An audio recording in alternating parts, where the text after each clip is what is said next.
جوان و کۆمیکس جێ باژارێ تێکساس میوانە منە سلااو و ڕێز بۆتە برێز کۆمیکس دەستپێکێدا دەخوازم بزانبم یانێ پێشی ئێریش هەمبەرێ بەراوا سووریا هەمبەرێ عەلەویان پاشی ئێریش لە هەمبەرێ دورزیان نها ئێریش لە هەمبەرێ کوردان بە هەزاران کوشتی دادە زەڵم یعنی هون vêyekê çawa di nirxên ku jalê hikûmeta veguhêza Sûriye ve tê kirin.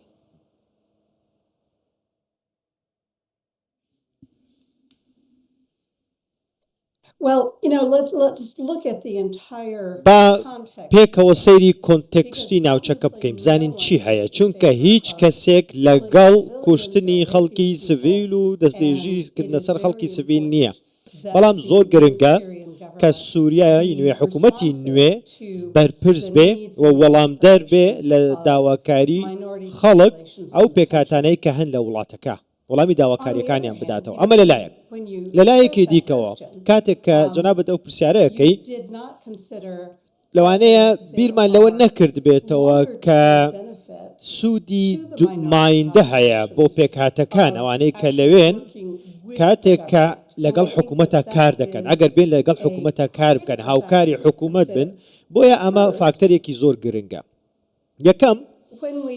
کاتێک کە سەیری ئەو دۆخەکەی کە هەیە لەگەڵ دروزەکان لەگەڵ عەلەویەکان لەگەڵ کورد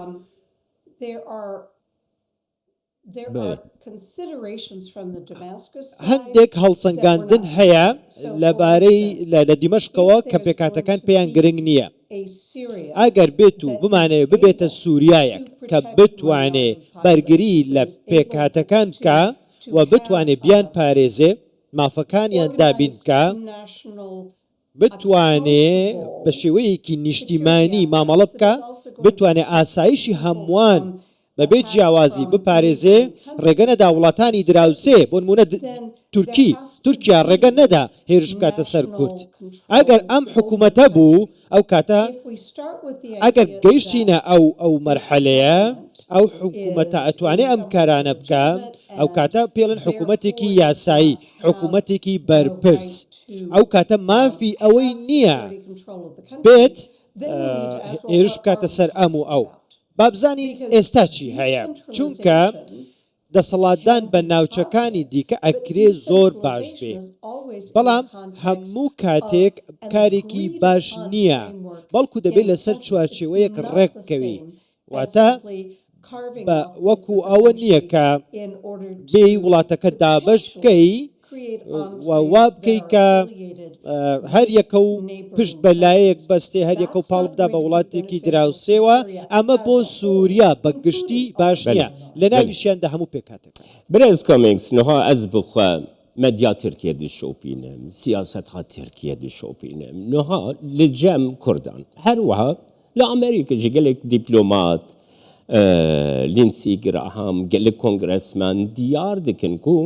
Tirkiye rewşa Sûriye ya îro wekî heremekî xwe dibîne yanî kargeriyekî Tirkiye gelek mezin heye Kurd jî dibêjin destê Tirkiye divanê rîşan de hemberê me de heye Tirkiye jî ve naşêre vê yekê heta dibêje ger Sûriye bixwaze em tên bi Sûriye re êrişî Kurdan dikin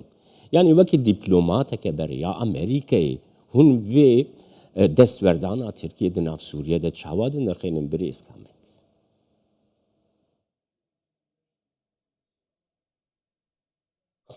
I think we have to separate من پێم وایە دەبێ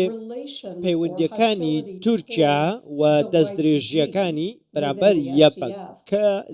یەپەگە لەگەڵ هەسەدە جیا بکەینەوە لە پەیوەندیەکانی لە کوردەکانی دیکە لە وڵاتە چونکە خۆشتان دەزانن لە عێراقیش هەموو کوردەکان یەکشت نین واتە هەمووان لە بەرەیەکی حیزبیتە نین لە بۆچوونێکی سیاسیان نییە لە سووریاش ئەمە ڕاستە یەپەگەمان هەیە و حەسەدەمان هەیە کە شەڕی دژی داعشیان کردووە بەڵام پەیوەندیشیان لەگەڵ ئەمریکا هەیە بۆ چونکە ئەو کاتە هەندێک گروپی دیکە هەن کە لە سووریادان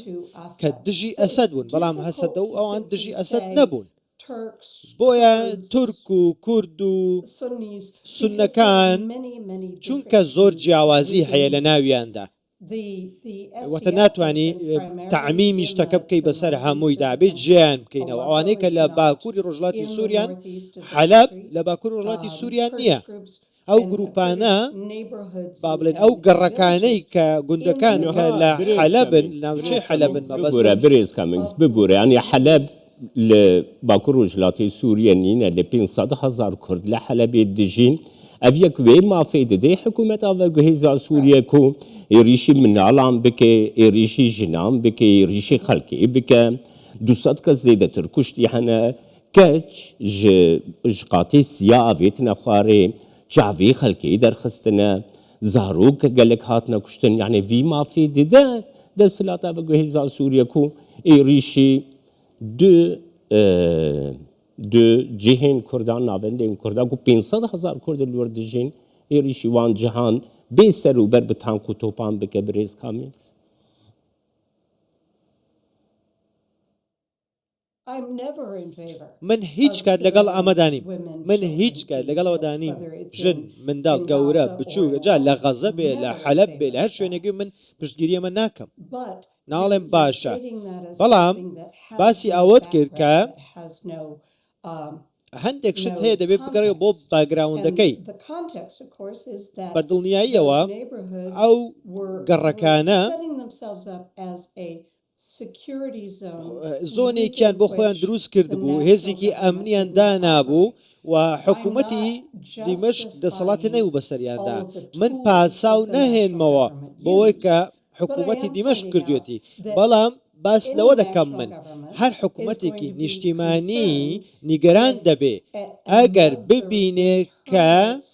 هێزێکی دیکەی ئەمنی لە ناو وڵاتەکەیدا هەبێ و خۆیان جیا کرد بێتەوە بڵێن ئێمە کۆنتترۆڵی ئەم ناوچەیە دەکەین و ئەمە ئەوەی کە بینیمان توندژەکەی هۆکاری ئەوە بوو ئەمە پرۆسەیەک بوو کە ڕێکەوتن کرا و ڕێکەوتنەکە جێبەجە نەکرا لە هەردوو لاوە وەکو دیپلۆماتێک من هەموو کات لەگەڵ ئەوەدام کە خەڵکی دانیشن پێکەوە چارەسەر بدۆزنەوە لەسەر مێز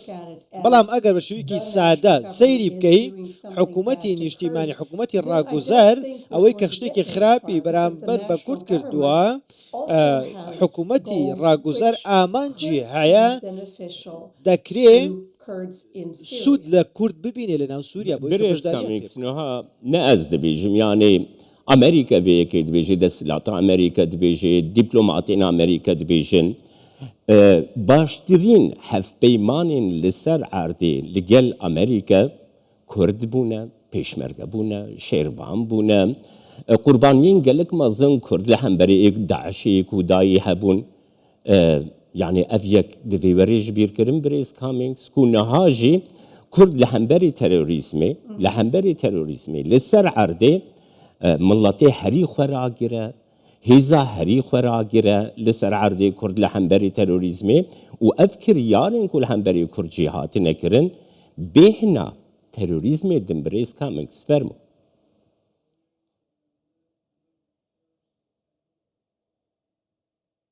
Okay, so as I understand it, you're presenting وەکەوەی کە the من government of تێگەیشتم Syria in تۆ Damascus, حکوومەتی سووریا لە which the دیمەشق United States supports بە پاڵپشتی as a ئەوان group of terrorists, and you're ئەم کارانە دەکەن joining together یاخۆت پێکەوە the YPG in یاپەگا northeast لە باکووری Syria ڕۆژهەڵاتی سووریا with the لەگەڵ Kurdish neighborhoods in Aleppo. لە And I'm not بەسراورەتەوە sure بە that all of those هەر ئەوانە things بوون کە لە ناو گەڕەکەکانی are حەلەبدان necessarily the most accurate way of presenting it. نازانم زۆر باش لەوە تێنەگەیشتم بەڵام کاتێک کە داعش کۆتایی هات لە باکوور ڕۆژهەڵاتی سووریا سەرکەوتن بەسەر داعش بەسەرکردایەتی کورد کرا لە ڕێگەی هەسەدەوە کرا بەڵام 80% لە سەدی ئەو کەسانەی شەڕیان کرد عەرەبی سوننە بوون ژمارەیەکی زۆر بوون واتە Damascus against Aleppo. we want to ئێمە have دەمانەوێ a government in حکوومەتێکمان Syria هەبێ that لە is سووریا going حکوومەتێک to ببینین protect the rights کە بێت of all مافی minorities. هەموو کەمینەکان بپارێزێ. که دستلاتا سوریه ده و نزیکاهیت بینه که حکومت سوریه دخوازه مافی پکاتیان بناسه. Well, it depends on what we mean by the right of minorities. من The ئەبێ civil بزانین کە rights of مافەکان minorities, چین، religious مافی rights of مەدەنی، minorities مافی within ئاینی Syria, that لەناو is something سووریا. the United States ئەمە feels شتێکە کە very strongly ئەمریکا about. زۆر بە We do توندی in پشتگیریەکە many different countries. و نەک So تەنها لەوێ that لە is سووریا something لە وڵاتانی that we دیکەش want. بۆیە ئێمە ئەو شتەیە کە ئەمانەوێ When you talk about کاتێک کە rights, تۆ if you باسی say ماف the دەکەی right of مافەکان specific populations مافی to پێکاتەیەکی set up دیاریکراو their own بۆی کە governments بێن within the حکوومەتی country خۆیان لە ناو in a way حکوومەتێکی that is دیکەدا not وڵاتێکی دیکەدا agreed دروست with بکەن the capital, ئایا well, بەم that's شێوەیە gonna be much ڕێککەوتون more لەگەڵ complicated. دیمەشق ئەگەر وابێ زۆر بابەتەکە زۆر ئاڵۆز دەبێت. بلیز کامیکس In تبو Iraq, خوا we see that بلیز in کامیکس the تبو خوا جی Constitution, دیپلمات countries بوی ل agree. تبو خوا دیپلمات بوی ده هفت پیمانیان ناف دولتی ده جی بوی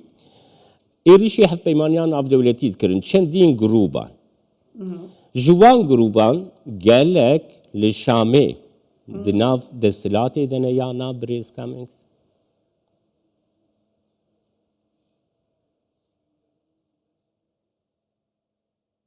That is something that we raise with the ئەمە Iraqi شتێکە government. کە Did you say the Syrian government or the Iraqi مەبەست لە government? حکوومەتی The Syrian سووریا government, ئەگە حکوومەتی سووریا it is something ئەمە that شتێکە we کە raise. ئێمە Anytime باسمان کردووە هەر there are کاتێک people that we're concerned about کە that are part of خەڵکێک governments, هاتبن whether it's نیگەران بووبن in لە Lebanon حکوومەتەکەی or خۆیان anywhere نەجا نەکتە لە else, سووریا لە we لوبنانیش لە وڵاتانی absolutely دیکە raise that. ئێمە هەموو What we کادوتومانە are trying ئێمە to هەوڵمان داوە achieve, what we و are ئەوەش بەدەست supporting بهێنین و in پاڵپشتیشمان Syria کردووە is a و پاڵپشتی stable سووریاش government دەکەین بۆی کە that حکوومەتێکی has سەقامگیری the هەبێ ability بتوانای ئەوەی to- هەبێ to حکوومەت actually کە negotiate with us and دانوستان with other بکە countries لەگەڵ وڵاتانی on دیکە لەگەڵ the ئەمریکا rights of لەگەڵ people دراوسەکانی around the country. و If مافی the هەموو government پێکاتەکانیشی does not have بپارێزێ some ئەگەر بێت و kind of حکوومەت authority around the دەسەڵاتی country, نەبێ لە بەسەر then وڵاتەکەی we خۆیدا cannot effectively ئەو work کاتە ئێمە with ناتوانین that لەگەڵ ئەو government حکوومەتە to کار insist that بکەین they be accountable بۆی کە and that they بەرپرسیاریشی protect بزانین the و civil rights of ناچاری all بکەین people کە in the country. مافە مەدەنیەکانی هەموو خەڵکی خۆی بپارێزێ. بله بلیز کامیکس تبو خوا جمن گلک باشتر احمد شرح دزانی کیه او شیبانی جی تو دناسی کینه یعنی تو دوی باوریه دیکو او نزیکه یک دموکراتیک نشان بده مافی جنان جنی وکی اشتره بیجم سرباز قبول بکه در ریوه بریه ده قبول بکه مافی دموکراسی بده سلاوی جی بده جنان تو باورد که بریز کامیکس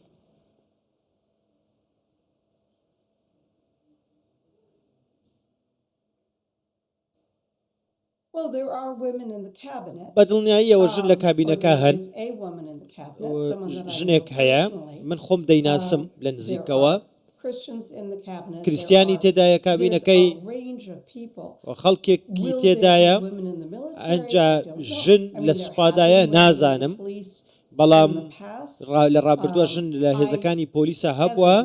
وەکو ژنێک I obviously من support هەموو کات the پاڵپشتی ability of women ئەو to ژنانە take دەکەم و part in پاڵپشتی ئەوە all دەکەم کە aspects ژن of بەشداری government and تێدا security بکرێت لە and جونگە civil جیاوازەکانی and economic society. کۆمەڵگا So, سەربازی that's حکوومەت و obvious. بەڕێوەبردن Do I ئەمە بەڕوونی think ئەمە بۆچوونی منە that ئایا this من پێم government وایە will achieve ئەم that? حکوومەتە You're ئەتوانێت asking me بگاتە to ئەوە predict ینی تۆ what, ئەتەوێت من پێشببینی a بکەم government is بزانم going کە to do حکوومەت before دەتوانێت it کارێکی has ئەوە the بکە actual ability بەڵکو to work ئەمە throughout شتێکە all of the هێشتا country کۆنتترۆلی to وڵاتەکەی achieve that. نییە بۆی کە بتوانێت So, دەستی بگاتە to ئەوە ئەوەی کە say تۆ لێ that پرسی Ashara ینی is- ئایا ئەلشەرع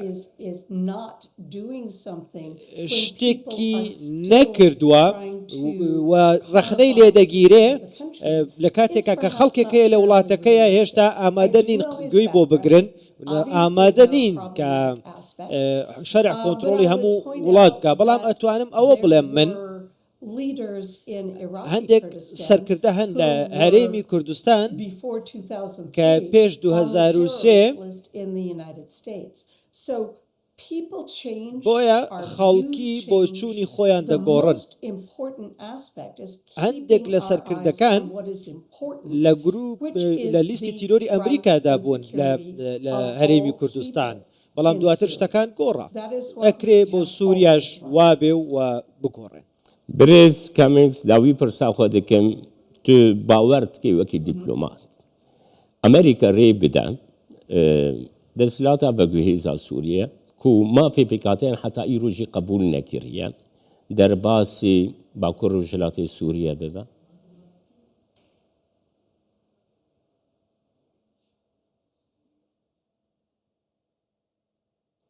I have no idea. من نازانم بەڕاستی You know, that there have been agreements reached ڕێککەوتنێک in هەبوو consultation between بە Damascus هاوکاری و بە گفتوگۆ لە نێوان the دیمەشق و SDF. هەسەدا. This has not fully ئەمە come to fruition.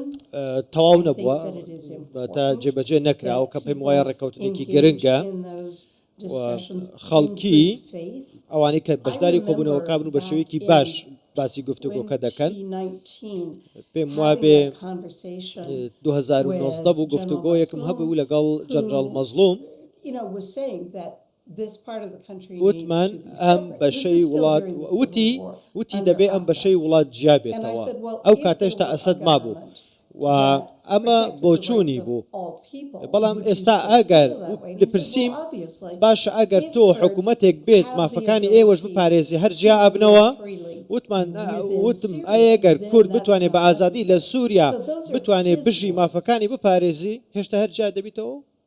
وتی بەڵێ. بەڵێ. تێگەهشتم سپاس بۆتە برێز جوان کۆمینگز دیپلۆماتە بەری ئەمریکا لە سووریا و عێراقیش تەکساس لەگەڵ.